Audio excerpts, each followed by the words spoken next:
Le stand-by est en fait le début et l'attente d'une fenêtre météo qui permettent justement d'avoir un départ optimal de façon à ce que on essaye tout de suite d'être dans le chrono et de pouvoir optimiser le temps.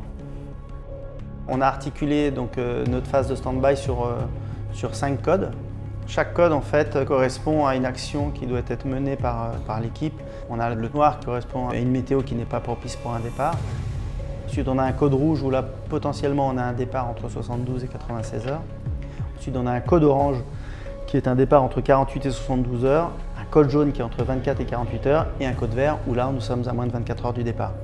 On a plutôt le stress de la préparation avant tout. Je pense qu'en début de stand-by, il n'y a pas encore d'impatience.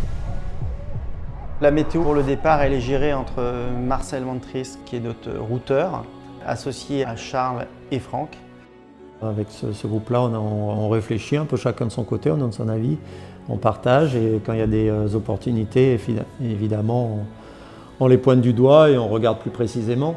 Le but, c'est de vraiment pouvoir partir avec des vents entre le nord-ouest et le nord-est qui vont nous permettre d'aller avec des vents portants gagner dans le sud.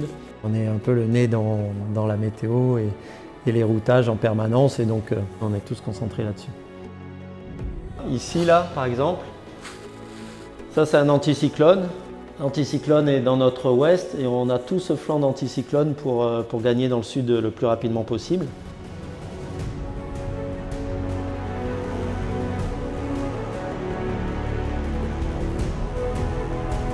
Et ensuite, on attaque l'hémisphère sud. Si on est à ce moment-là, on va pouvoir prendre ce train de dépression et avancer avec elle. Et avec nos bateaux, on est capable d'avancer à la même vitesse que cette dépression. Et là, on arrive, grâce à cette dépression, à rentrer dans le tour de l'Antarctique. Statistiquement, là, sur les 6000 routes, sur la période des 2 mois où on va faire le stand-by, il y a quand même 30% des départs qui nous permettent de battre le record. Une fenêtre idéale, partir plutôt en souplesse, donc avec un vent modéré autour de 20 nœuds et s'enchaîner très très bien jusqu'au Cap des Aiguilles. Ça serait l'idéal.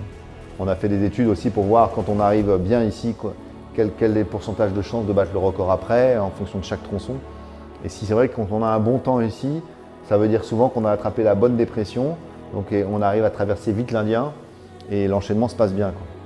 On est exactement dans ce qu'on s'était fixé et donc maintenant ça va être l'attente de la belle fenêtre.